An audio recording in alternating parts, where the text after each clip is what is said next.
Voilà, je vois qu'il y a du monde qui arrive petit à petit. On va pouvoir commencer tranquillement. Bonjour à toutes et à tous. Bienvenue sur ce webinaire. On est ravis de vous accueillir. On vous accueillera, on animera ce temps aujourd'hui avec mon collègue Kevin Tuzinski qui est chargé d'intervention chez Active Action et moi-même, Héloïse Delaporte, chargée d'études au laboratoire d'innovation d'Active Action. Donc on sera vos facilitateurs et facilitatrices tout au long de ce webinaire qui sera consacré à l'approche de l'impact collectif. Pour vous donner un petit peu de contexte, nous, chez Active Action, depuis plus de 10 ans, on propose des ateliers à destination des personnes en recherche d'emploi. Et dans le cadre de nos activités, on a été amené à intervenir au sein des quartiers prioritaires de politique de la ville, des territoires qui condensent une multitude de défis sociaux complexes comme l'isolement, la précarité, l'éloignement de l'emploi, etc. Et pour proposer des solutions pertinentes et durables pour répondre à ces différentes problématiques. Et donc c'est dans ce contexte que nous nous sommes intéressés à l'approche de l'impact collectif, une approche qui permet d'agir autrement en promouvant la coopération multi-acteurs et donc on a mis en place aussi nous-mêmes notre démarche d'impact collectif, on pourra y revenir. C'est pourquoi c'est donc sur cette thématique que portera ce webinaire pour explorer ensemble cette approche, ses principes et sa pertinence pour faire face aux enjeux rencontrés en QPV. Donc euh, on aura le plaisir pour ça d'accueillir nos intervenantes qui viendront partager leur expérience et leur expertise sur le sujet. Chantal Grandchamp, conseillère stratégique et développement des partenariats chez Dynamo, qui nous rejoint depuis le Québec. On aura aussi Christine Duval, chef de projet à l'ANCT, l'Agence nationale de la cohésion des territoires. Jessica Dumouche-Gonzalez, qui est adhérente et bénévole au sein du collectif d'entraide Objectif Pro Co de Mérignac. Et enfin, Diane Jacquemin, responsable des coopérations territoriales chez Active Action.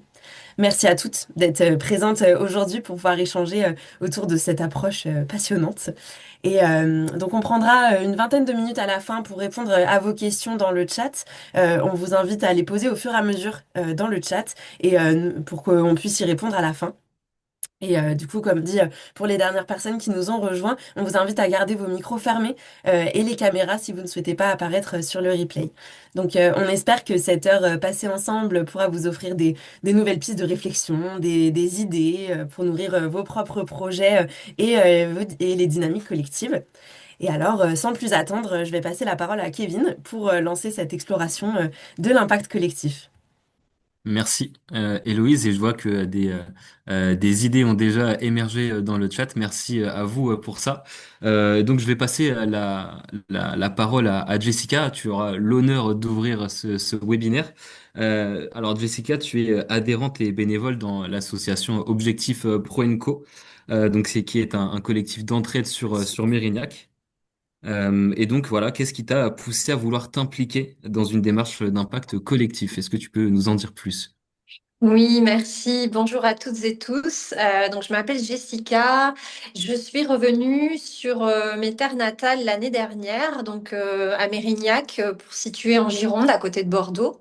J'ai intégré le collectif Objectif Pro Co pour pouvoir me réancrer en fait dans mon territoire puisque j'étais partie, j'ai grandi ici. J'en suis partie il y a quelques années. Je suis partie un petit peu voyager dans le monde. J'ai fait plein d'expériences et j'avais vraiment besoin de retrouver des repères, de retrouver un ancrage, de retrouver de la cohésion sociale, d'intégrer un groupe motivé pour effectivement se repositionner sur une recherche ou une création d'emploi. En fait, je me suis aperçue au fur et à mesure de ma vie personnelle et professionnelle, que quand je suis partie, notamment vivre à l'étranger, à Singapour, à Paris, en fait, quand on débarque comme ça dans un territoire où on est seul, on a besoin de trouver des repères, on a besoin de trouver de l'ancrage, on a besoin de retrouver un peu ses pairs aussi quand on est à l'étranger, de retrouver des Français pour pouvoir voilà, s'entraider, collaborer. Et notamment, quand je suis arrivée à Paris, j'ai vécu 9 ans à Paris, c'est là que j'ai rencontré le collectif Active Action en 2017, qui m'a beaucoup aidée dans mes reconversions professionnelles. Euh, voilà, j'ai eu une vie professionnelle assez chargée, fournie, j'ai fait plein de choses. Et ça a vraiment été voilà, un support, un média, de pouvoir rencontrer des personnes, de pouvoir co-créer ensemble, de pouvoir mutualiser des idées, de pouvoir éventuellement lever les freins à la recherche d'emploi, voilà, de trouver cette cohésion, de ne pas rester seul et de mutualiser ses efforts. Donc, c'est ça qui m'a poussée effectivement à intégrer donc Objectif Pro Co et Active Action Mérignac pour pouvoir retrouver ce lien en fait, recréer ce lien et comprendre que on avance quand même plus vite quand on est plusieurs que seul dans ces moments où il peut y avoir des doutes, des incertitudes. Donc c'est vraiment voilà un facteur de d'ancrage et de repères qui sont pour moi très importants à titre personnel. Donc je suis vraiment ravie de pouvoir intégrer ces groupes et co-créer avec eux. Et merci pour leur confiance depuis toutes ces années. Merci beaucoup, Jessica. Oui, c'est vrai que c'est là qu'on voit aussi l'intérêt qu'on peut trouver à l'échelle personnelle de pouvoir s'ancrer dans le collectif et à quel point c'est important. Du coup, pour compléter ça, je vais me tourner vers toi maintenant, Diane. Donc, en tant que responsable des coopérations territoriales au sein d'Active Action, tu as été amenée à beaucoup étudier les défis et les enjeux à l'œuvre spécifiquement dans le contexte des QPV pour mieux y répondre. Donc, est-ce que tu peux nous expliquer quelles sont les spécificités des QPV qui appellent justement à initier une démarche d'impact collectif? Oui, merci Héloïse. Bonjour à tous et toutes et merci pour ces témoignages, Jessica, sur la force de collective.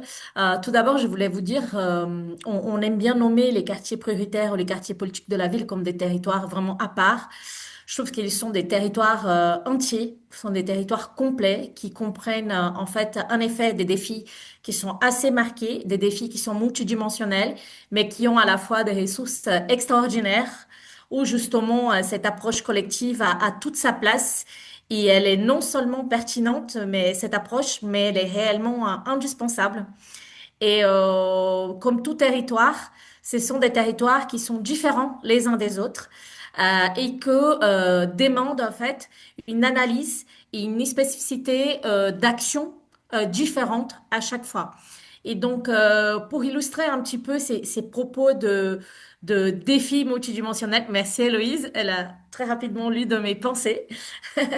Euh, on a fait un schéma chez Active Action un peu des défis, en effet, à surmonter dans les QPV, dans les quartiers politiques de la ville, puisque s'ils ont été nommés comme quartier politique de la ville, c'est parce qu'ils répondent à des critères que correspondent notamment à l'inégalité de revenus, mais il n'y a pas que ça. En sachant que les quartiers politiques de la ville, c'est des quartiers qui existent depuis de nombreuses années, hein. C'est juste qu'on les a nommés depuis 2014 de quartiers politiques de la ville. Mais ça ne veut pas dire ils existent depuis 2014. Donc, c'est des petites remarques qui sont importantes. Et ce sont quand même des quartiers qui regroupent 8% de la population française. Donc, on parle d'une population jeune, une population qui est assez diversifiée culturellement et que a des défis qui sont divers et variés. Pour faire ce schéma, on s'est basé notamment sur des données. Les données existant dans l'Observatoire de la politique de la ville, l'INSEE, mais aussi des données terrain, puisque nous, chez Active Action, on prend soin de faire des diagnostics de territoire et de comprendre comment ça se passe sur le terrain. Et en effet, ce qu'on constate, c'est qu'on a des défis de plusieurs natures, de plusieurs catégories. Ils peuvent être à la fois structurels, comme ils peuvent être liés à la question de la santé, à la question de l'engagement civique et le lien entre la citoyenneté et la démocratie, les inégalités éducatives, mais aussi, bien sûr, tous les défis économiques et sociaux, comme les taux de chômage, qui est le double de chômage aujourd'hui en France, un taux de pauvreté aux alentours de 42%. Donc, ce sont des données qui montrent que Et il ne suffit pas d'agir. Nous, chez Active Action, on a toujours eu cette vision. Il ne suffit pas d'agir pour retrouver un emploi, c'est pas retrouver une offre d'emploi. Pour retrouver un emploi, il y a tout un système autour. Il y a un ensemble des freins qui peuvent être, comme par exemple la garde d'enfants, comme par exemple la mobilité, qui doivent être parfois levés afin de augmenter, puisque c'est un chômage qui est structurel et pas forcément qui est conjoncturel. Et pour faire la contrepartie de ces défis multidimensionnels, ce qui montre pourquoi nous, chez Active Action, on a choisi une approche plutôt systémique, parce que pour des problèmes complexes et multidimensionnels, ça demande des actions qui sont coordonnées, ça demande des actions qui sont coopératives. On parle aussi des ressources, parce que j'ai l'impression qu'on parle très peu de cette partie-là, que ce sont aussi des territoires qui sont extrêmement riches en ressources, en diversité culturelle, en solidarité. J'ai vu plusieurs exemples de solidarité. Je pense notamment ça fait 6 ans que je suis chez Action, donc je pense notamment à l'époque du Covid où plusieurs personnes se rencontraient et s'entraidaient pendant cette période-là, même pour fournir des masques les uns aux autres. Je pense à des périodes où les groupes organisaient des temps, des temps de rencontres informelles. C'est quelque chose qui, je vois souvent dans les quartiers politiques de la ville et qui marche beaucoup, les temps de rencontres informelles pour pouvoir justement sortir de l'isolement. Je pourrais donner plusieurs exemples, mais l'idée, c'est de montrer qu'il y a une ressource territoriale qui est forte. On a quand même une jeunesse qui est très importante dans les QPV. On est aux alentours de 40% des jeunes par rapport à la population totale dans ces quartiers-là. Donc, on a une forte solidarité, cette diversité culturelle et des dynamiques associatives qui sont très fortes. Donc, ça aussi, c'est quelque chose de très important. Et je pense que quand on parle des freins et de l'action systémique, on ne doit pas oublier qu'on peut traiter ces quartiers, pas que par leur vulnérabilité, mais aussi par leur potentiel. Donc, mettre les deux, un face de l'autre. Et justement, en parlant de diversité, je vais te demander juste de montrer les slides d'après. Bon, celle-là, je vous avoue, elle est pas trop lisible, mais c'est presque fait un peu exprès. Elle est pas trop lisible parce qu'il y a beaucoup d'acteurs. On a essayé de cartographier pour vous donner un peu une idée, de cartographier quels sont les acteurs aujourd'hui ancrés dans les QPV. Donc, si on regarde ce schéma, bon, peut-être que c'est pas exhaustif, on a essayé de faire quelque chose de très exhaustif. Et aussi, il faut le dire que tous les acteurs ne sont pas dans tous les quartiers. Il y a des quartiers où on va avoir une diversité d'acteurs, une pluralité beaucoup plus dense, et d'autres quartiers où, en effet, ça va être moins important. Dû l'importance de travailler de façon très personnalisée, on va dire ça comme ça, de façon très ciblée sur chaque quartier. Là, ça nous donne une idée de plusieurs catégories d'acteurs. On a les entreprises, on va voir les associations, les institutions publiques, les programmes qui sont destinés spécifiquement au QPV.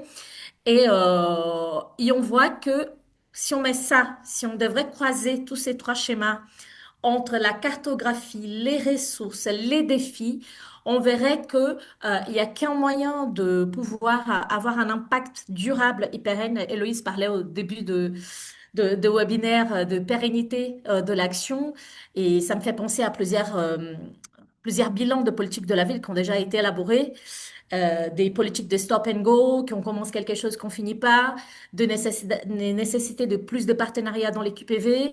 Ça montre que, en comprenant tout ça, ça montre qu'il y a un besoin d'une action plus systémique, plus collective. Et je pense que c'est pour ça qu'aujourd'hui, et qu'on en parle de systémique et des acteurs, on parle notamment des habitants au cœur, hein, je pense au collectif Point Co dont Jessica est présente aujourd'hui, où les habitants aussi sont au cœur des décisions, dans cette gouvernance territoriale, dans cette identification des besoins. Vous me dites si je dépasse mon timing, vous me faites signe. Et l'impact au collectif, je pense que cette démarche, elle redonne une place centrale aux habitants dans la transformation de leur territoire. Donc voilà pourquoi cette démarche pour Active Action, parce que les enjeux sont complexes, sont imbriqués, parce qu'un acteur seul ne peut pas agir sur toutes ces dimensions-là. On a besoin de plusieurs acteurs pour agir sur ces dimensions. Les ressources locales, elles existent. mais elles sont encore un peu dispersées. Je vois de plus en plus de coopération, j'avoue, hein, sur le terrain. Ça, c'est le côté optimiste. Hein. On va pas parler que de côté pessimiste. Il y a des ressources dispersées, certes. Il y a de travail en silo, certes, mais il y a de plus en plus de coopération, même dans le cadre de certains appels à projets qui nous demandent des consortiums. Donc ça, c'est le côté positif. Et aussi cet aspect de coopération qui améliore la confiance, la cohérence et l'impact sur ces territoires. Donc ça, c'est les raisons et on a essayé d'expliquer par le biais de ces trois schémas pour vous expliquer pourquoi pour nous, cette démarche d'impact collectif, elle est pertinente et elle peut vraiment apporter de la pérennité de l'action dans les QPV. Voilà. J'espère avoir été claire, mais si vous avez des questions, n'hésitez pas. Merci beaucoup, Diane, pour cadrer justement ces différents éléments et nous permettre de prendre conscience aussi de la complexité qui existe, mais qui est aussi synonyme de potentiel au pluriel dans les QPV. On vous propose à présent de prendre l'avion, direction le Canada et, et se diriger vers Chantal. Donc, comme le disait Héloïse, tu travailles chez Dynamo, qui a importé l'approche d'impact collectif au Québec et qui a expérimenté cette approche dans des quartiers à Montréal. Est-ce que tu peux nous expliquer dans les grandes lignes en quoi elle consiste, cette approche d'impact collectif, et quels en sont les grands principes? Oui, bien sûr. Alors, bon, à mon tour de vous dire bonjour à tous et à toutes. En fait, Diane a bien mis la table pour présenter l'approche de l'impact collectif. Alors, l'approche de l'impact collectif, c'est important de dire que c'est une approche et pas une méthode. Vous savez, une méthode, ça nous dit quoi faire à l'étape 1, 2, 3. C'est vraiment très organisé. Ça nous invite à suivre un cheminement. Alors que une approche, ça nous invite à se poser des questions et à trouver nos réponses en fonction de la dynamique dans laquelle on vit, puis en fonction de ce qu'on souhaite faire arriver. Alors, j'ai le goût de marquer ça dès le départ, que on est plus dans une approche qui nous invite à se poser des questions, évidemment collectivement dans ce cas-ci.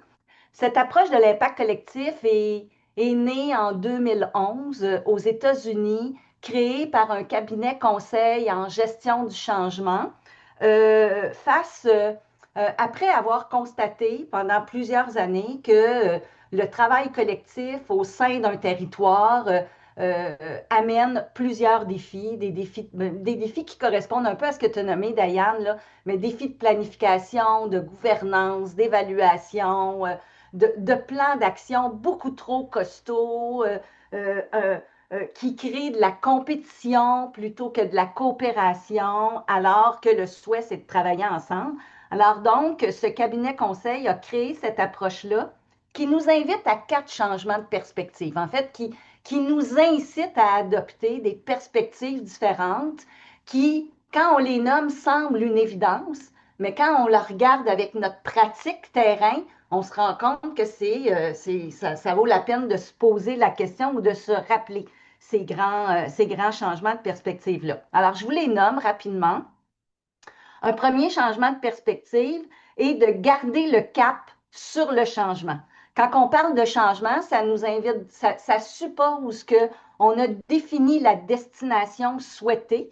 Alors, une destination qui se définit par une vision d'avenir qui traduit un peu le rêve ou l'aspiration auquel on souhaite arriver, qui va aussi se définir par ce qu'on appelle une stratégie de changement plus mesurable, alors un petit peu moins long terme, mais qui nous permet quand même de comprendre quelles sont les transformations qu'on souhaite voir arriver dans les 3, 5 prochaines années qui vont nous permettre de cheminer vers notre vision qui elle, a un horizon un peu plus loin. Alors, dit autrement, c'est garder le cap ensemble sur le changement, c'est voir ensemble la destination souhaitée, le rêve à réaliser, ce qui va nous pousser à agir, en fait. On pourrait le nommer comme ça.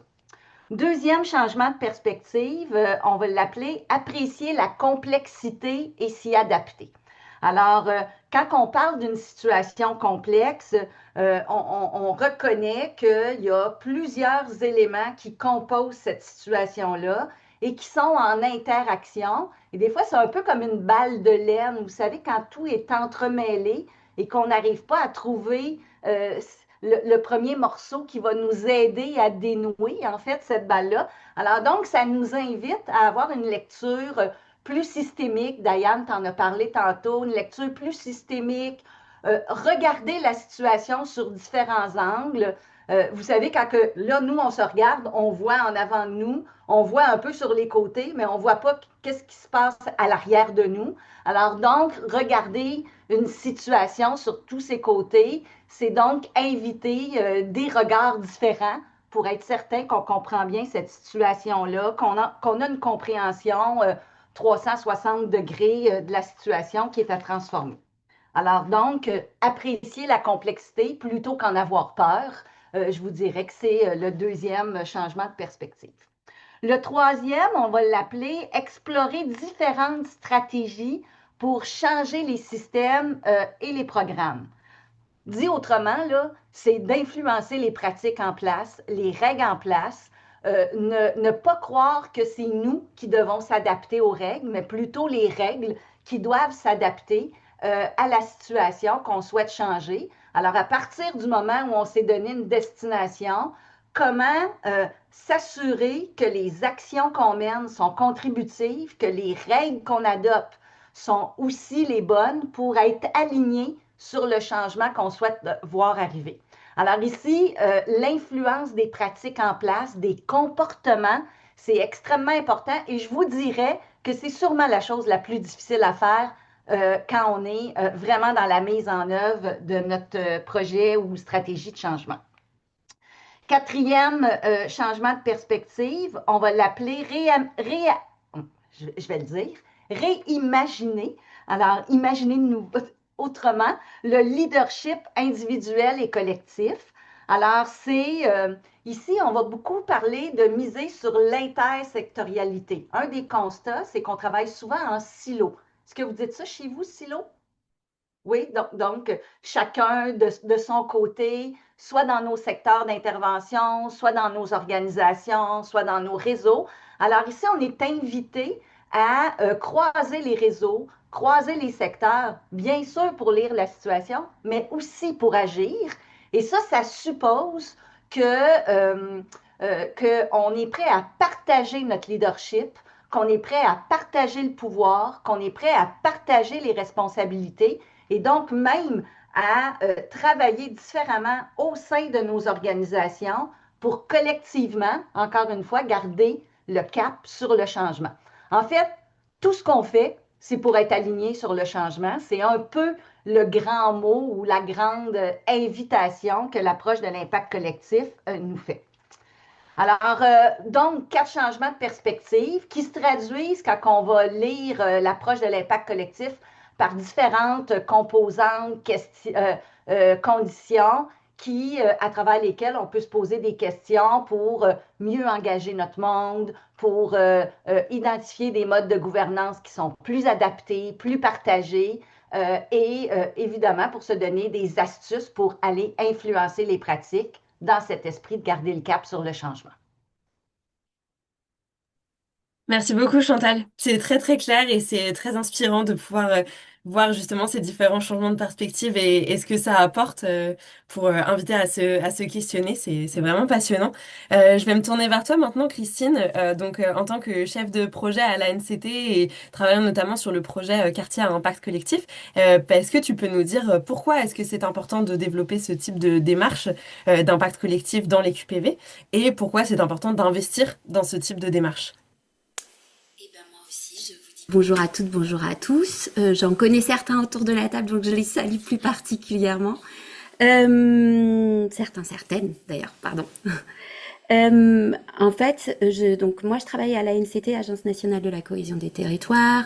Je travaille sur la direction de la politique de la ville et j'ai en charge un petit pôle qui s'appelle méthode et coopération, qui est né il n'y a pas très très longtemps et qui est né aussi de cette expérimentation que nous avons lancée sur les quartiers depuis 2022. Et qui s'appelle Quartier à impact collectif. En fait, il y a déjà beaucoup de choses que Diane a déjà dit sur les quartiers, les QPV. Mais je rajouterai quelques petits éléments. Donc, en plus des défis que Diane a nommés, en fait, la difficulté dans les QPV, c'est plutôt le cumul des défis. C'est-à-dire que individuellement, l'emploi, la question de l'emploi, la question de la parentalité, la question de la santé mentale, la question du revenu, elles existent en fait, toutes ces questions-là, elles existent sur l'ensemble du territoire, mais de manière cumulée, on les voit vraiment apparaître au niveau des QPV. Et c'est pour ça aussi que la politique de la ville est une politique spécifique et presque unique, puisqu'elle vient compenser des inégalités territoriales. Et c'est la seule, en fait, politique publique qui existe avec des fonds dédiés supplémentaires. Donc, notre objectif d'abord, c'est d'abord que les QPV puissent bénéficier de l'ensemble des politiques publiques et qu'elles bénéficient de ce petit rab en plus.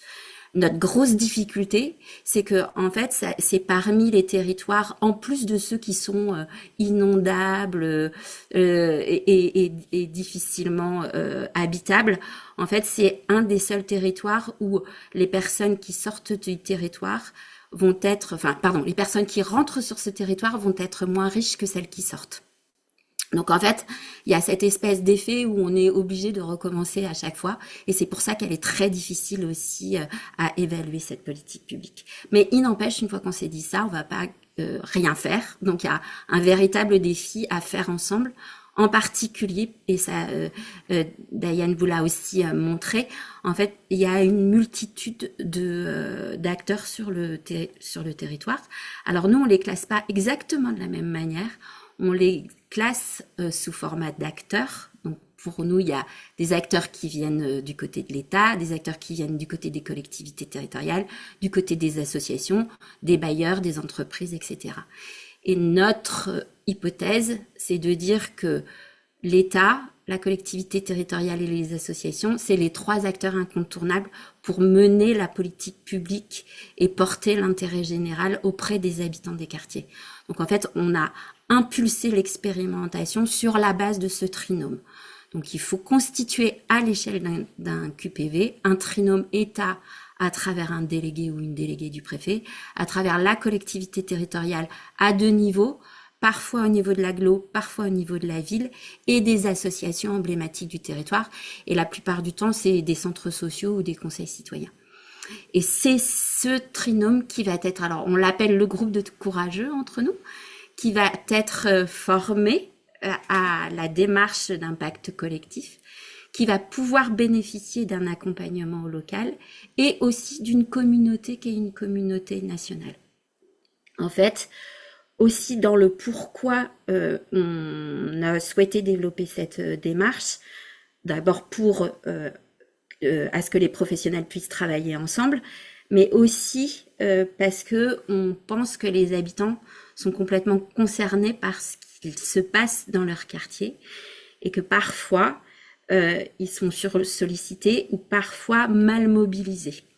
Et donc notre hypothèse, encore une fois, c'est qu'en disant que si les professionnels sont formés, eh ben, la mobilisation des habitants sera encore plus profitable et en particulier, on va aller chercher non pas à les concerter, mais vraiment à les impliquer dans les démarches et dans les démarches au quotidien. Et pour ça, tout le volet formation proposé par Dynamo, Accolade, Active Action, la Fonda, Niska, etc., vraiment nous semble absolument nécessaire pour faire en sorte que les professionnels soient outillés à cette démarche d'impact collectif. Très concrètement, c'est comme si on se disait que sur la route, vous avez des vélos, des voitures, des piétons, et comment on fait pour bosser ensemble?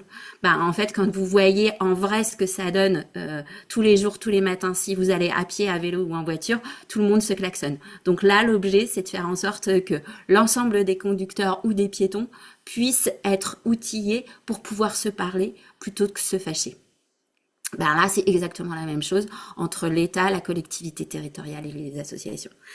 Concrètement, aujourd'hui, on a lancé l'expérimentation en 2022. On est à la 3e vague de sites qui sont formés, accompagnés et qui bénéficient de la communauté apprenante. Je vois Valérie qui ouvre sa caméra parce qu'en fait, la dernière vague, elle vient du côté de Aix-Marseille Métropole où on a 15 sites qui sont impliqués donc, dans l'expérimentation, qui sont en train d'être formés et qui vont démarrer aussi les accompagnements.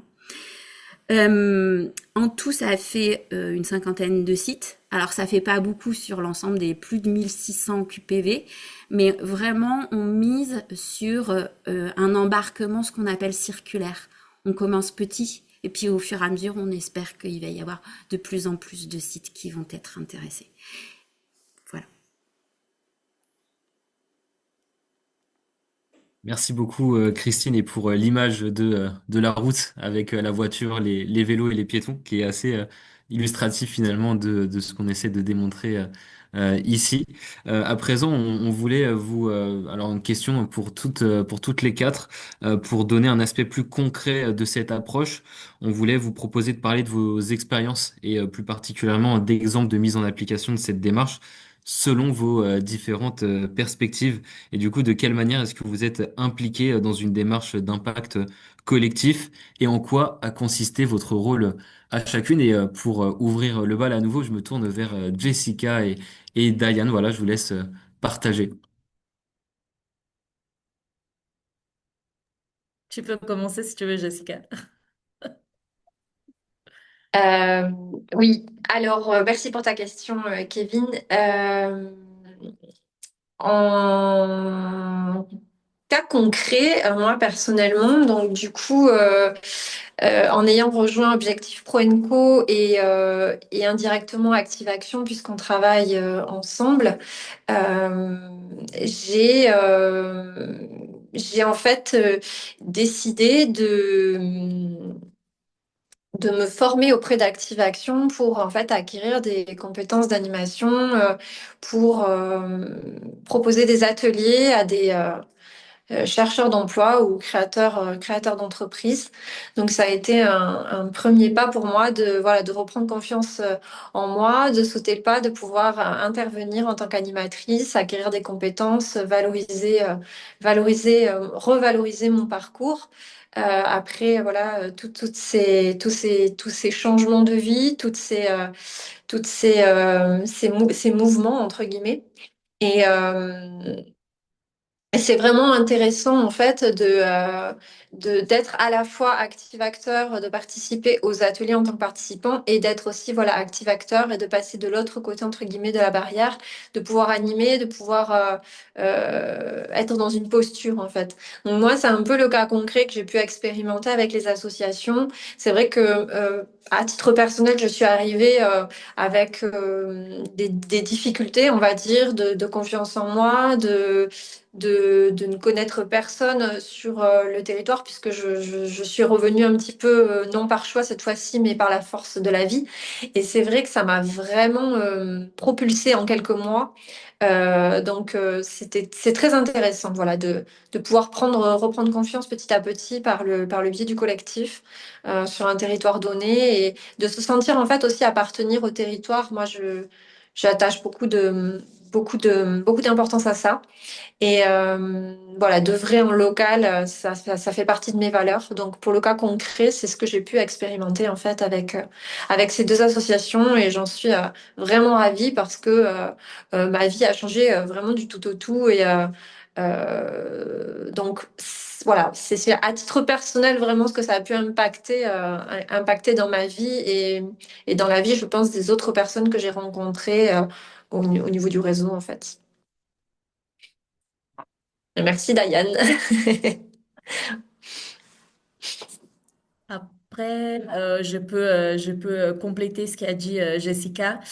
Je pense que juste pour donner un peu de contexte, Active Action, nous, on agit dans les quartiers politiques de la ville aujourd'hui depuis 7 ans et on a pu expérimenter vraiment plein de choses, d'ateliers, de méthodes, de rencontres, on agit dans presque une vingtaine de quartiers quand même entre Bordeaux Métropole et Strasbourg et Île-de-France. Donc, disons que le terrain d'expérimentation était très riche et très varié. Et notre rôle ici structure autour de quatre rôles clés. Le premier, c'est de venir rétisser la confiance au sein du territoire. Et là, quand Jessica disait ce collectif, je vais essayer de faire la théorie et la pratique. Ce collectif, pour moi, aujourd'hui, il fonctionne justement parce que il y a eu un travail collaboratif de plusieurs institutions de territoire, structures de territoire, entre eux, structures associatives, collectives, habitants, qui ont permis de réussir cette confiance et de coopérer pour construire un collectif d'habitants pour les habitants. Donc, je pense que ça, c'est la première chose. Et nous, pourquoi on fait de la coopération territoriale? Pourquoi il est important? Parce que tout simplement, on sait qu'on ne peut pas agir seul sur ces freins, comme Christine a évoqué aussi, qui sont multidimensionnels. La deuxième axe et qui est concret pour nous, c'est vraiment renforcer le pouvoir d'agir des habitants.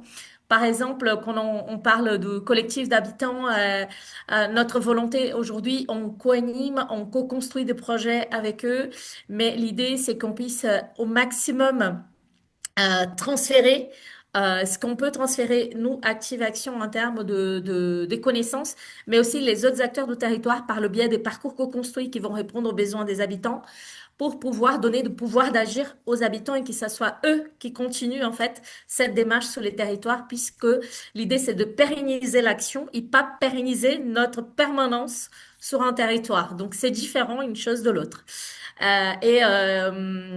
Troisièmement, co-construire des outils d'analyse des mesures de changement. C'est Chantal qui a évoqué le schéma de changement. Je trouvais ça très intéressant. C'est un cheminement et on a commencé Activation nous mesure à nous. Et au fur et à mesure d'expérimenter les choses sur le terrain, on a dit, ah, ben, l'impact, il n'est pas que d'Activation. L'impact, il est de tout le monde. C'est du fait qu'on a fait ça ensemble. C'est le fait qu'on a co-construit quelque chose. Donc, on a commencé à mettre en place des outils d'analyse et des mesures de changement qui sont des outils un peu plus complexes. Je ne vous dis pas que c'est super facile à faire tout ça. Justement, tout ce qu'on commence pour embarquer les gens au départ, ce n'est pas très facile. Une fois qu'on a embarqué et que les gens ont vu l'impact, on commence vraiment à sentir. Et c'est encore une fois, je trouve qu'on arrive à embarquer si on est plus nombreux, si on le fait ensemble.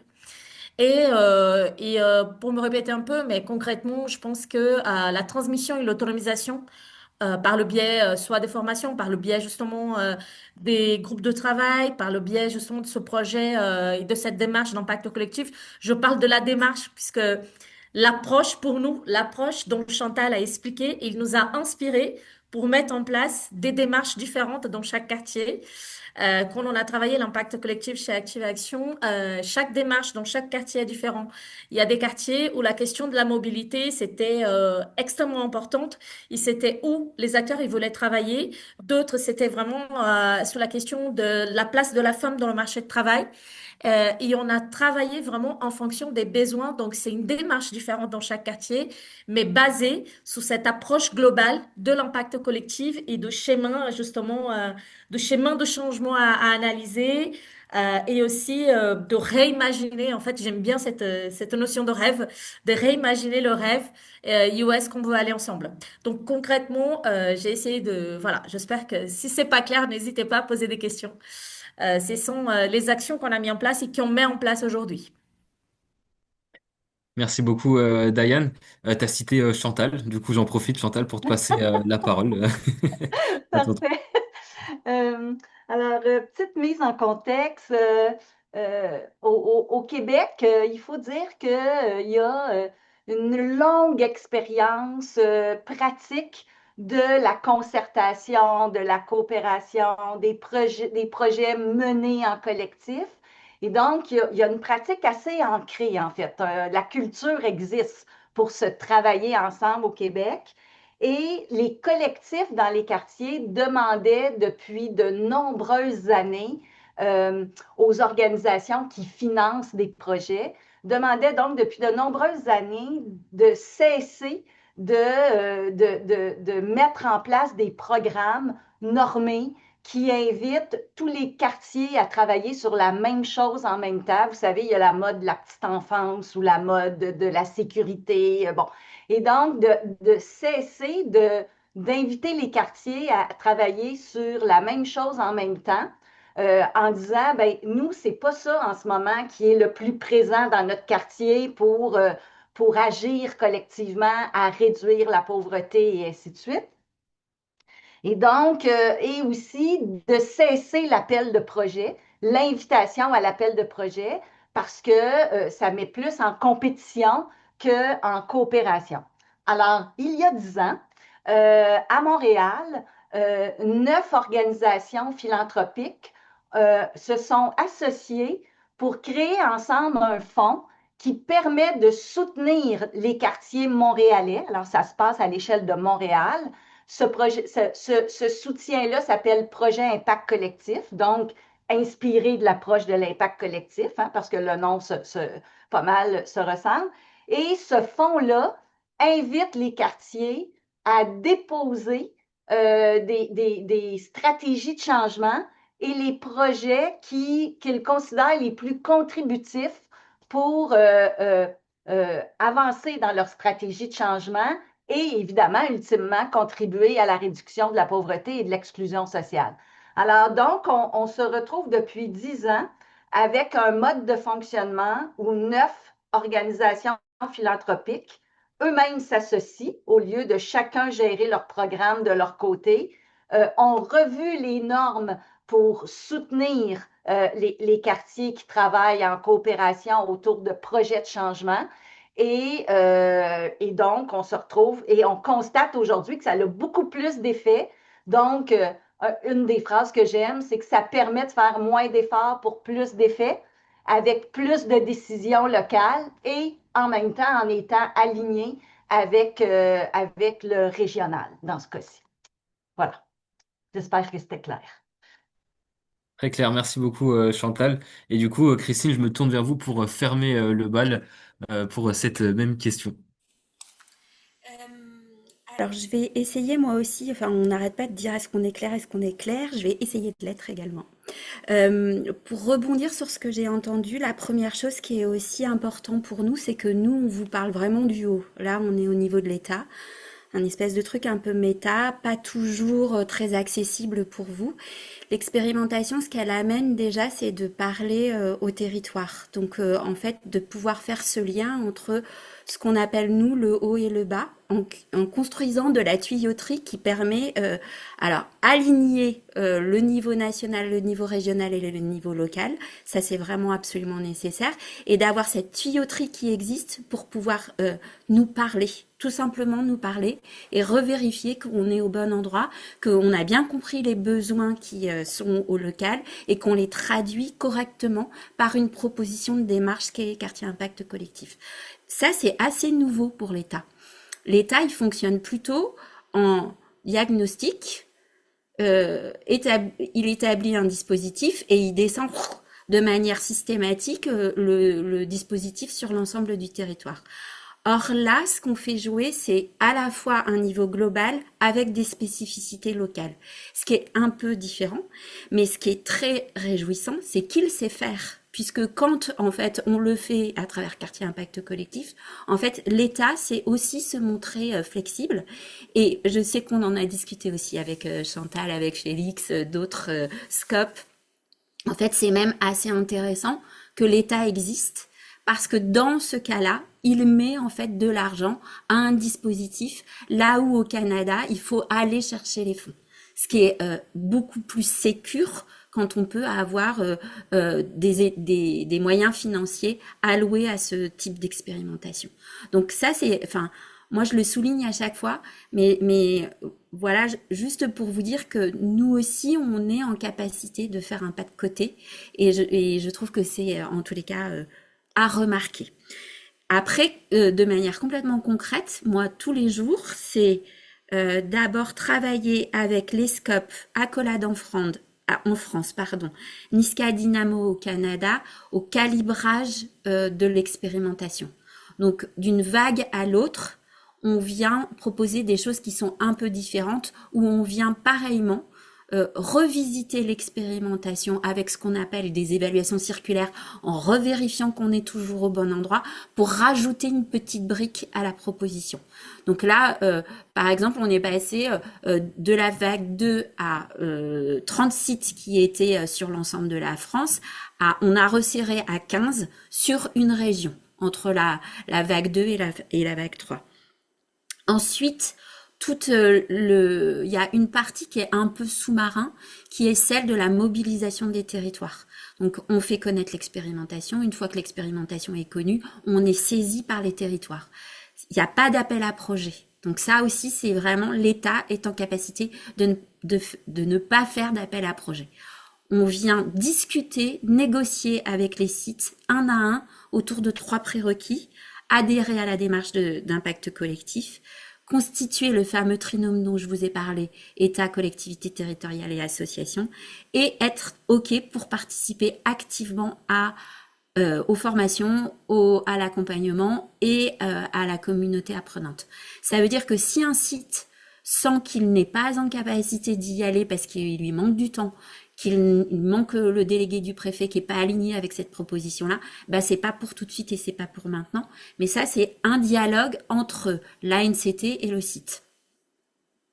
Et puis ensuite, le dernier étage, c'est tout le lien avec les partenaires, parce que autour de cette expérimentation, c'est Accolade Niska Dynamo dont je viens vous parler, mais c'est aussi des formateurs, la Fonda et Active Action, qui sont mobilisés directement auprès des sites.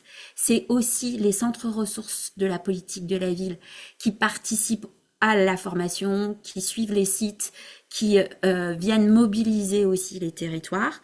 C'est aussi un nouveau partenaire qui s'appelle le F3E, qui va certainement intervenir. C'est un collectif, eux, ils sont très très outillés du côté de la solidarité internationale et du côté des process d'évaluation, et qui va certainement intervenir aussi pour nous aider à travailler autour de l'évaluation.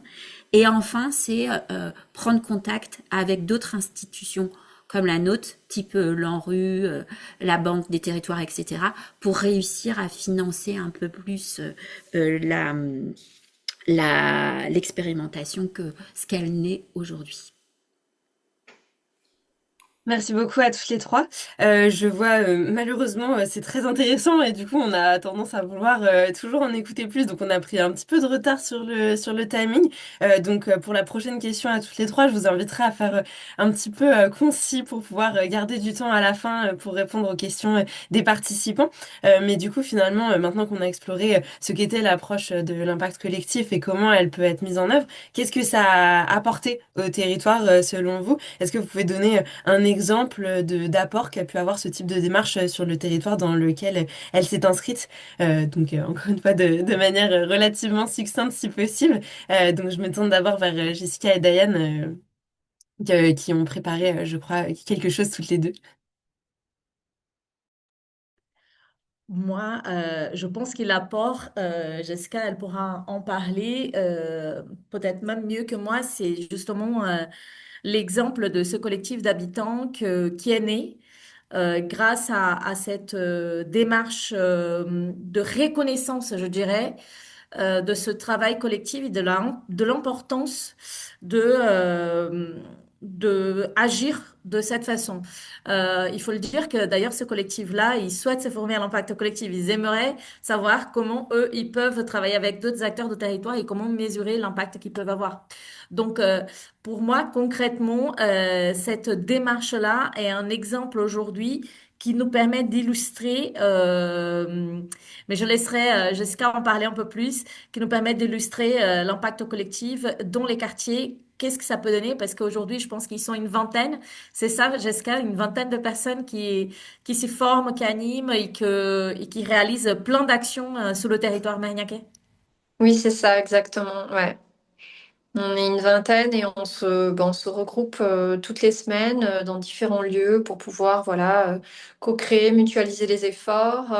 Et puis, il y a déjà certaines personnes effectivement qui ont retrouvé un emploi. Donc, ça porte ses fruits. Et voilà. Donc, il y a vraiment cette émulation et cette joie de se retrouver aussi tout simplement, en fait, hein, voilà, de co-créer, de partager ensemble et de s'entraider avec bienveillance, non jugement, avec des valeurs très ancrées qui sont rappelées à chaque fois qu'on se retrouve. Donc il y a vraiment voilà, cette cohésion, enfin, cette humanité hein, qui est aujourd'hui, à l'heure actuelle, dans la société dans laquelle on vit, fondamentale. Et ça se ressent et voilà, c'est très positif et c'est très boostant pour, euh, pour nos vies quotidiennes. Donc voilà, on est très heureuse de faire partie de ce collectif. Mm. Merci Jessica. Est-ce que tu veux compléter, Chantal? Je me tourne vers toi d'abord. Oui.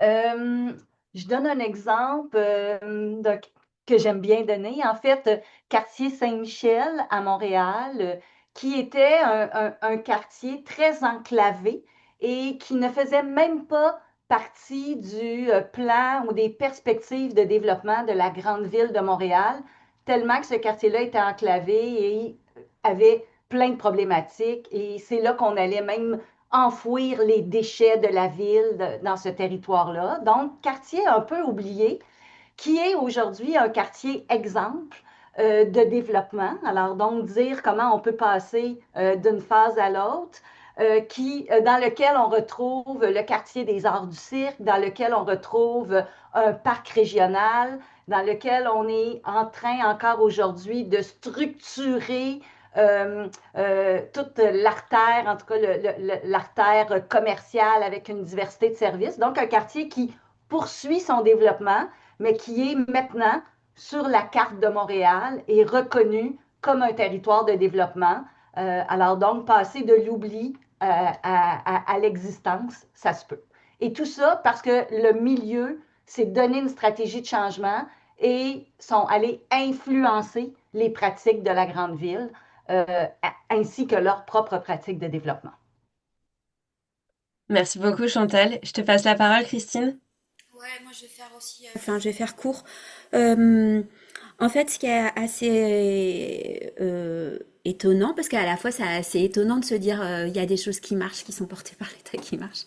Et donc du coup, euh, nous on a des territoires qui se sont engagés avec un quartier, puis quand les collègues à côté, le quartier d'à côté voient que bah, c'est enthousiasmant, permet de se remobiliser, ça permet de mobiliser les partenaires à côté, ben, qui se mettent aussi dans l'expérimentation.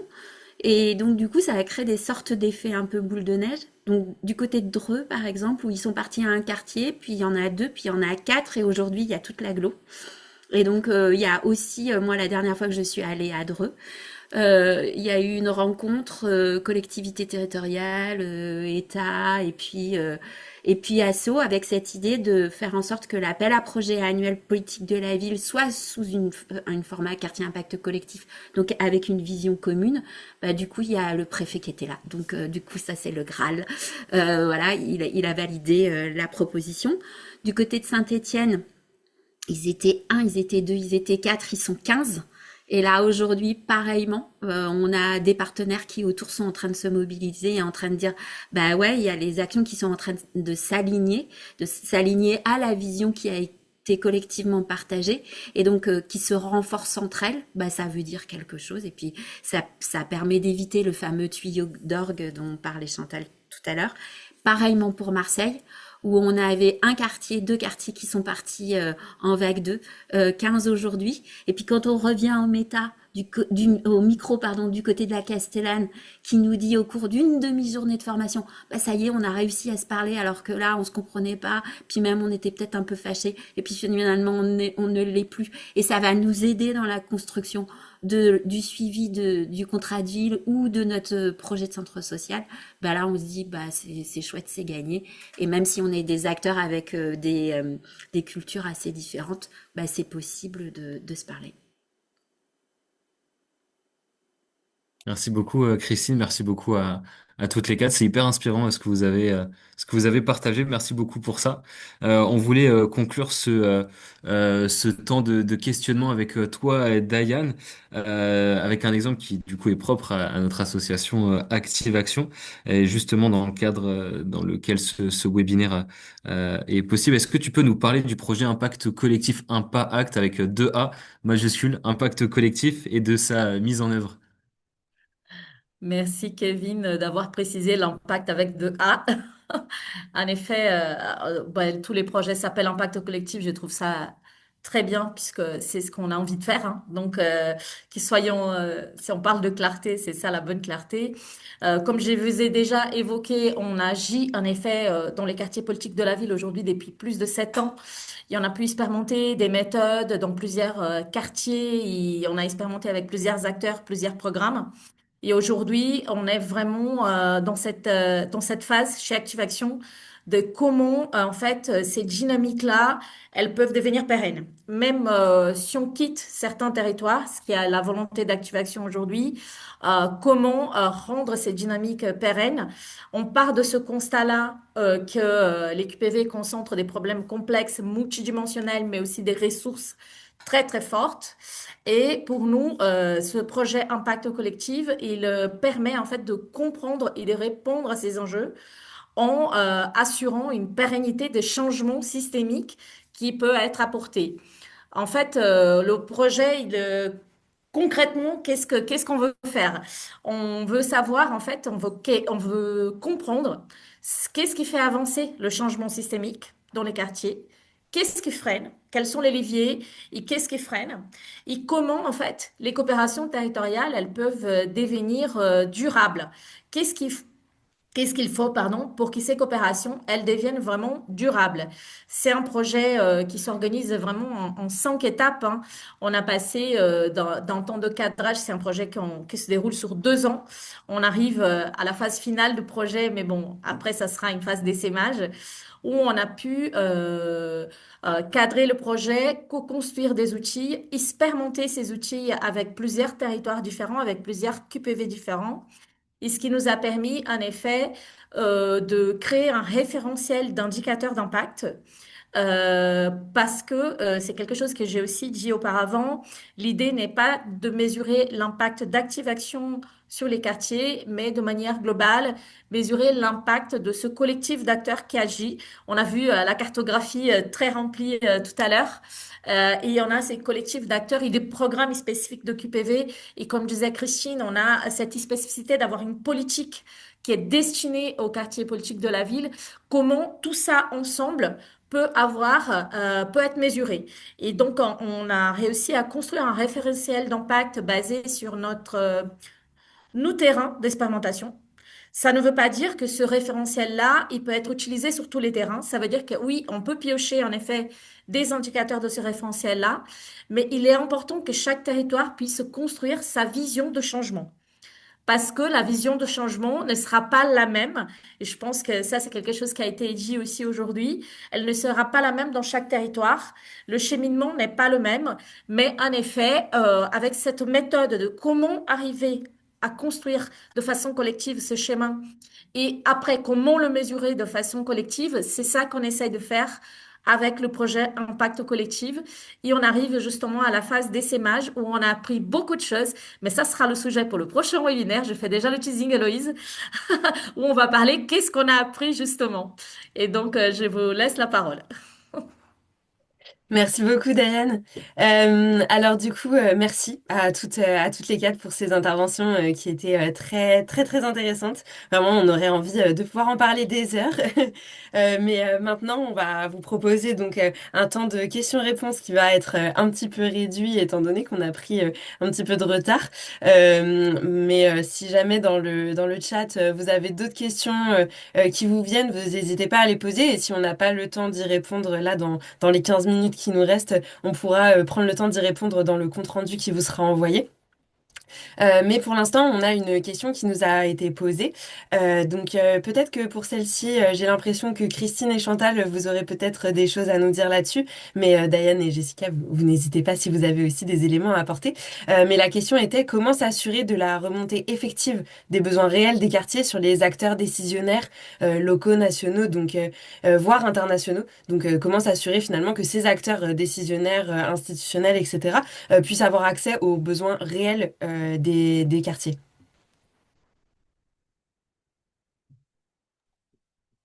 Christine, tu y vas ou j'y vais? J'y vais? J'ai la première réponse qui me vient, c'est de d'abord les voir comme des partenaires et non pas comme des ennemis. ou donc en les voyant comme des partenaires, ça nous invite à avoir un dialogue, et plutôt que d'être en confrontation. Si je reprends l'exemple de Saint-Michel que je vous donnais tantôt, on est passé localement d'une attitude de manifestation et de dénonciation à une posture où les gens sont allés dialoguer avec les décideurs en leur disant, nous devons trouver une solution commune pour qu'ils fassent bon vivre dans le quartier Saint-Michel. Alors donc, la posture a changé, ça a fait que l'écoute a changé et collectivement, les gens se sont mis en mode trouvons les solutions ensemble qui vont être les plus contributives à cette transformation qui est souhaitée. Alors, ça serait ma première réponse, en fait, de dire, voyons les décideurs, les acteurs nationaux, internationaux, aussi comme des partenaires et proposons-leur d'être partenaires et de regarder dans la même direction. En fait, je suppose que ce qui fait réagir aussi, c'est que bien souvent, en tous les cas pour la France, bien souvent il y a un décalage entre les besoins qui sont identifiés et les réponses qui sont apportées par les pouvoirs publics. Et je pense que c'est ça qu'il faut lire entre les lignes de cette question. C'est-à-dire que si je le fais avec ça, on arrive à un truc qui est comme ça, quoi. Et ça ne se parle pas. Et effectivement, les diagnostics qui peuvent être réalisés à un temps T, avec des besoins à un temps T, donnent des réponses dans le décalage à un temps T plus 2, donc déjà les besoins ne sont plus déjà les mêmes, et avec des dispositifs qui sont identiques d'un territoire à l'autre. Donc effectivement, déjà ça c'est un peu compliqué. Il me semble en tous les cas que au niveau de l'État, c'est un reproche qu'on peut lui faire. Dans le cadre du contrat de ville, il y a des essais qui ont été faits, je peux dire ça, de telle sorte à ce qu'on se dise, il y a un cadre général et puis il y a des spécificités territoriales et allez-y, faites sur les spécificités territoriales, c'est vous les territoires qui savez beaucoup plus que nous au niveau de l'État. Donc l'envie, c'est que j'ai aussi envie un peu de renverser les choses en vous disant, c'est aussi de la responsabilité de chaque territoire de pouvoir s'emparer de son propre pouvoir d'agir pour dire le cadre global existe, quel est le pas de côté ou quel est l'espace que je peux trouver pour monter mon propre projet qui va correspondre aux besoins qui sont identifiés sur les territoires. Ça, c'est la première chose. Et la deuxième chose, dans les yaka faucons, il faudrait que les institutions, les structures institutionnelles soient plus flex et adaptables. Voilà. Moi, j'aimerais bien rebondir assez rapidement. Je sais que le temps est court, mais quand j'ai vu cette question, ça me fait penser vraiment au diagnostic de territoire. Quand on parle besoin, on sait aujourd'hui que ce sont les structures de l'économie sociale et solidaire, les structures associatives, les centres sociaux qui sont ancrés sur ces territoires-là. Je pense que ça renvoie à cette notion de territoire que Christine mentionnait tout à l'heure. Ce sont ces acteurs-là qui sont ancrés et ce sont les acteurs qui sont en mesure aujourd'hui de faire remonter ces besoins auprès des institutionnels, auprès de la politique publique, ou même des entreprises de territoire aussi, hein. Parce que parfois, on a l'impression que les entreprises aussi sont en décalage. Et du coup, je pense que ça aussi, ça demande de l'impact collectif. Si on veut faire remonter les besoins, pour faire changer les choses, pour rendre notre action cohérente, il faudrait qu'on travaille sur ces diagnostics ensemble aussi. Donc, et qu'on puisse se partager ces informations de diagnostic. Nous, on va sur le terrain constamment, Active Action, on fait des allées verts, on participe à des événements. On a aujourd'hui notre système de recueil d'informations et des besoins qui nous permet d'orienter les personnes et aussi de comprendre le fonctionnement de territoire. Mais il est important de se rendre compte que c'est un travail collectif, collaboratif, et qu'on peut en fait le faire ensemble. Et nous sommes les personnes qui sont là, sous ce territoire et qui sont à la rencontre des habitants. Et bien sûr, ce travail correspond être à l'écoute des habitants, être à l'écoute des partenaires des territoires. Donc, c'est vraiment un travail d'écoute et je pense qu'il est possible de le faire. Il y a encore de travail, oui, il y a encore un décalage, mais si on voit plus cette vision comme diagnostic partagé, on peut y arriver. Voilà ce que je voulais compléter. Merci beaucoup toutes les trois pour votre réponse. Je vois qu'on a une autre question dans le chat. Bon, malheureusement, effectivement, le temps, le temps file. Donc, éventuellement, si vous pouvez y répondre de manière assez succincte, c'est une question qui concerne la transmission et la pérennisation de l'approche d'impact collectif. Donc, la personne explique que puisque le but, c'est bien de permettre aux personnes de développer leur pouvoir d'agir et aux acteurs de s'approprier cette culture de la coopération. Comment se passe la transmission, notamment d'une approche qui peut peut-être être un peu nébuleuse pour des habitants et qui peut demander dans son fonctionnement une compréhension fine des enjeux et des dispositifs des territoires. En fait aussi, la personne précise que la logique de transmission n'est jamais vraiment terminée puisque les habitants et les parties prenantes du changement peuvent partir ou se désengager pour de multiples raisons. Et donc la question c'est comment assurer la mémoire de cet impact collectif alors que la coopération est quelque chose de très expérientiel et comment permettre aux prochains de se l'approprier. C'est une très vaste question, donc si vous vous sentez d'y répondre Ouais, rapidement, je vous laisse la parole. ouais, ben, je veux bien y aller. Je dirais deux éléments. L'approche de l'impact collectif nous invite à mettre en place, en fait, un système ou un cycle d'évaluation continu qui nous permet, en cours de route, de tirer des apprentissages, de faire des apprentissages collectivement pour ajuster nos pratiques et toujours garder le cap sur les effets ou cette stratégie de changement qui est visée. Donc, il y a moyen, on a compris, en fait, je dirais ici, peut-être chez vous aussi, mais on a compris ici que c'est possible de faire de l'évaluation en cours de route en se demandant qu'est-ce qu'on a besoin d'apprendre pour faire évoluer notre démarche, notre projet de changement. Et c'est possible de le faire sans que ça soit compliqué. Alors donc, ça, on a appris ça ici. Et donc, la culture évaluative est maintenant quelque chose qui est de plus en plus présente dans les démarches.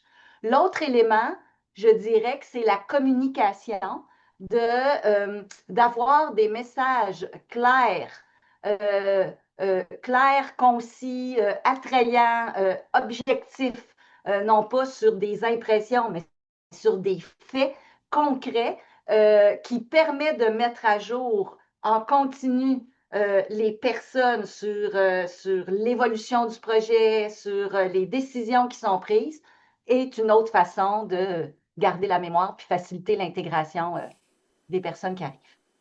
Voilà. Moi, je veux bien aussi tenter. Quentin, je veux bien tenter. Le premier truc, je crois aussi qu'il faut faire confiance au collectif. C'est-à-dire que il y a le collectif, donc c'est-à-dire les personnes les acteurs, les professionnels qui individuellement vont être formés, mais aussi ce que le collectif est capable de mettre en place en termes de gouvernance. Et donc là, ça repose plus sur des individus, mais ça repose sur le système d'organisation collectif qui a été mis en place. Et donc, s'il y a de nouvelles personnes, en fait, elles vont prendre les nouvelles habitudes, enfin les habitudes qui ont été déposées. Donc, je pense qu'il y a d'abord quelque chose de cet ordre-là. Ce qui amène, pour moi, la deuxième chose à dire, on est de l'ordre d'une démarche intégrée, exactement la même que celle de égalité femmes-hommes. Donc l'idée c'est de l'avoir en scope partout à tous les niveaux et pas juste c'est un projet, c'est pas un projet. en fait. C'est bien une démarche qu'on applique à l'ensemble de ces projets. Donc, du coup, ça veut dire que c'est pas exactement la même chose en tous les cas. On ne dédie pas du temps à réaliser quelque chose, on dédie du temps à transformer sa pratique. Et du coup, pour moi, ça a une dernière incidence, c'est que il me semble que nous sommes sur une proposition qui est qui est de l'ordre de la précursion. Enfin, en tous les cas, vous êtes des précurseurs. Ça veut dire aussi que vous essuyez et nous essuyons les plâtres et que c'est pas encore connu, que c'est à bas bruit, qu'il faut l'accepter que ce soit à bas bruit. Et à un moment donné, ça va émerger et ça existera largement. Et donc, du coup, ça sera beaucoup plus facile à transmettre. Merci. Une chose que j'ai pu constater, et là notamment avec le collectif Pro, c'est que quand l'intention commune et le récit commun de groupe ou de territoire est fort et défini, les autres personnes qui intègrent le groupe par la suite, parce que je pense que Jessica évoquait tout à l'heure, il y a des personnes qui ont retrouvé un emploi, il y a d'autres qui intègrent le groupe et eux, ils souhaitent faire de l'impact collectif justement.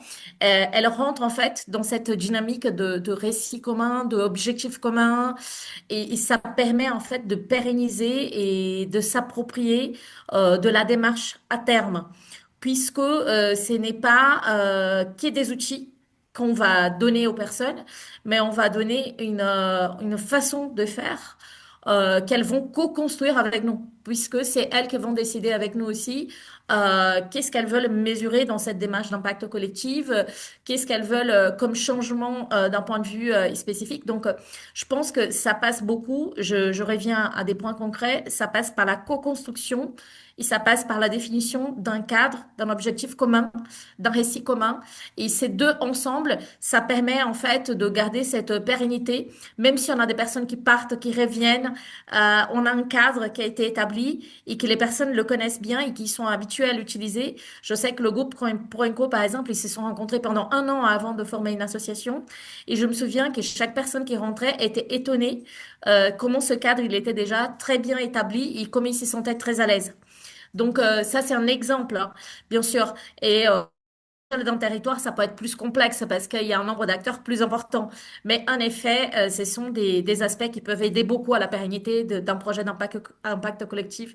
Mais on expérimente encore, comme vous avez dit. On est dans l'expérimentation et on va continuer. Merci beaucoup. Malheureusement, ce webinaire touche à sa fin. C'est vraiment passionnant, donc on pourrait continuer à en discuter pendant longtemps. Alors, ne partez pas tout de suite parce qu'on a encore quelques informations à vous transmettre. Donc, déjà, merci beaucoup à toutes pour vos interventions passionnantes qui nous ont permis de vraiment bien comprendre ce qu'est l'approche de l'impact collectif et sa pertinence dans le contexte spécifique des QPV. Du coup, comme Daniel nous l'a très bien expliqué, on a nous-mêmes au sein d'Active Action impulser notre projet d'impact collectif. Et c'est dans ce cadre qu'on vous propose ce webinaire, qui est le deuxième webinaire d'un cycle pensé en 5 rendez-vous thématiques pour restituer nos apprentissages quant à la mise en œuvre de cette démarche, et puis pour donner la parole à celles et ceux qui la rendent possible. Donc, on vous invite à voir ou à revoir le replay de notre précédent webinaire de la semaine dernière qui était dédié à l'approche systémique comme levier de compréhension des enjeux liés au chômage, mais aussi à assister au prochain rendez-vous de ce cycle. Donc, aujourd'hui, on a parlé de l'approche d'impact collectif plutôt sur un aspect théorique des grands principes qui l'entourent. Et la semaine prochaine, le jeudi 27 novembre, ce sera consacré à la méthodologie de cette démarche, donc pour questionner les freins, les ressources et les étapes clés nécessaires pour pérenniser l'impact. Donc, on vous encourage vivement à y assister pour compléter les apprentissages du webinaire d'aujourd'hui. Ensuite, on abordera le 9 décembre la question du diagnostic partagé et continu comme condition essentielle à l'élaboration d'une connaissance commune des territoires. Et on conclura le cycle le 15 décembre en échangeant autour de l'évaluation de l'impact collectif en QPV. Voilà. Donc, sur votre écran, vous pouvez voir plusieurs QR codes. Vous voyez sur le premier, vous pouvez vous inscrire au prochain webinaire de ce cycle en vous inscrivant via le premier, via ce QR code.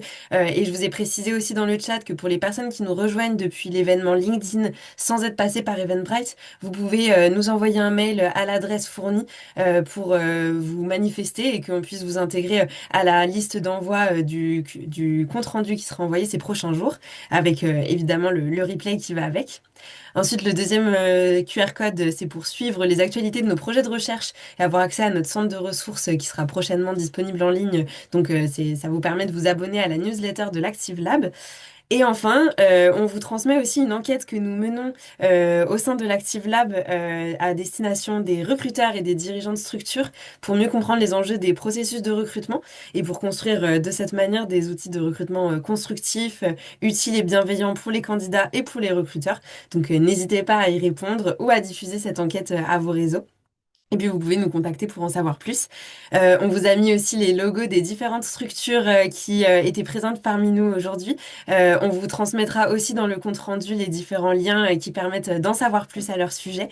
Voilà, et puis quelques remerciements quand même pour conclure ce webinaire. Donc déjà, un grand merci à toutes nos intervenantes. C'était vraiment passionnant justement de pouvoir partager vos différentes expériences et expertises sur le sujet. C'est ça qui fait la richesse aussi de l'impact collectif, c'est d'avoir une diversité d'acteurs et d'actrices sur le sujet. Donc merci beaucoup à vous pour ça. Ce partage d'expérience, il est aussi rendu possible par le soutien financier du FSE, de la Fondation EDF, de l'Avise et de l'ANCT. Donc un grand merci à eux pour leur confiance et pour leur soutien tout au long de ce projet. Je tiens aussi à remercier l'équipe de Impact Collectif au sein d'Active Action, donc Yassal Chouli, Diane Jacquemin et Émilie Schmitt, qui mènent ce projet donc depuis 2 ans. Et évidemment, merci aussi à tous les partenaires et les parties prenantes de nos expérimentations. Et puis pour finir, évidemment, un grand merci à vous pour votre participation, à toutes et à tous, pour votre contribution à ces temps de chance et en espérant que ça vous ait inspiré pour la suite de vos actions. Donc, on vous donne rendez-vous la semaine prochaine et puis les prochaines semaines qui suivent, en espérant vous y retrouver nombreux. Et on vous souhaite une très belle fin de journée. Et bon appétit à ceux qui n'ont pas encore pris leur pause déjeuner. Merci, Merci bon beaucoup, bonne appétit. journée. Au revoir. Merci beaucoup.